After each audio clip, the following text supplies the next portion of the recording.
Sunday, June 21, 2015. This is Mercedes Diesel Guy, and this is my 1983 Mercedes 240 diesel.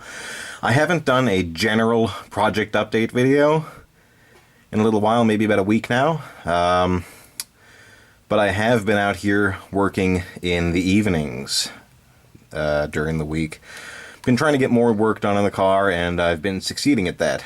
But just to update you where things are now, I have actually replaced the trailing arm bushings, which are here and here on both trailing arms. I have remounted the trailing arms to the subframe. And as I was lowering the subframe in order to replace the driver's side bushings there, I noticed that the driver's side subframe mount was completely shot. The one on the passenger side wasn't completely gone yet, but I mean, literally the driver's side mount just crumbled in my hand while I was removing the subframe. So that was my project late in the week into yesterday, replacing the subframe mounts. And in order to do that, I actually came up with a press tool of my own.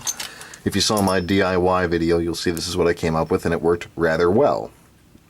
So, I still need to finish bolting the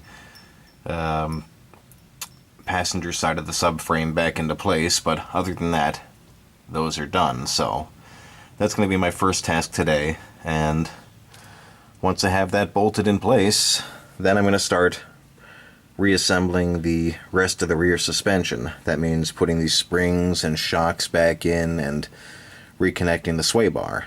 So that probably won't take me all day, but I'm going to take care of that, and then I'll figure out what I'm going to do next. Okay, I'm at my stopping point for the day and weekend, and I'm actually really happy with my progress today, this weekend, and this week in general. This week was all about rear suspension. And just to recap what I've done, first I lowered the subframe, which is this piece right here, so I could unbolt the trailing arms. I took the trailing arms out, I removed the old, worn-out trailing arm bushings, and I pressed new ones in. And I'm happy to report that the side-to-side play I was getting in the trailing arms is gone now. So these are nice and firm and tight, the way they were from the factory. While I was working on the trailing arm job, I realized that I needed to replace the front subframe mounts. Now you can't quite see them from this angle right here, but I have shown you them on other videos. Yeah, I really can't get a good angle on them from here. Nope. Originally, I was not going to replace the subframe mounts because I'd heard it was a really big job and a real pain in the ass. The passenger side mount, it certainly, didn't look good as new, but still seemed serviceable. But the driver's side front subframe mount literally just, crumbled in my hand as I unbolted and lowered the subframe on that side.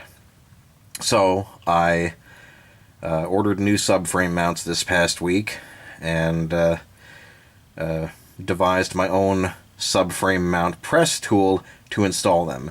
That tool worked really well, kind of made short work of the job, and it was actually a bit more of a pain to bolt the subframe back up in place. So I actually finished with that today, getting the subframe back up in place. Once that was done, I reconnected the parking brake cable assembly. I think I put too much tension on the cables though, because I can no longer move the rear wheels by hand. But I'm not worried about that. I have to do rear brake work anyway, so I can, do further adjustment to that once I do the brake work. What else have I done? When I had the trailing arms out, I had the springs out also, so I cleaned those up and I actually repainted them, so they're nice and pretty and black now.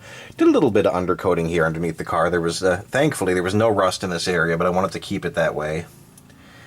So I did a little bit of undercoating here. Like I said, I painted the springs. While I was working on the trailing arms, I also replaced the sway bar links. What else? Oh, and I actually did decide to install brand new Bilstein heavy-duty rear shocks. Now, I bought these back in the fall, and the first time I attempted this job back in probably around January, I noticed that the lower shock bolts were stuck. So I did get one of them out at that time, one of the old ones, and it did seem to be in, almost good as new condition. Also, and then in the course of doing the trailing arm job, I was able to get the other shock absorber out. Once again, it also is almost as good as new, but those were a different brand. They were Bogey, and those do tend to be very good shocks, but I don't know how they compare to the Bilstein heavy duty, and that's what I wanted. So since I already had them handy, I figured I would install them, and I'll just save those Bogey shocks for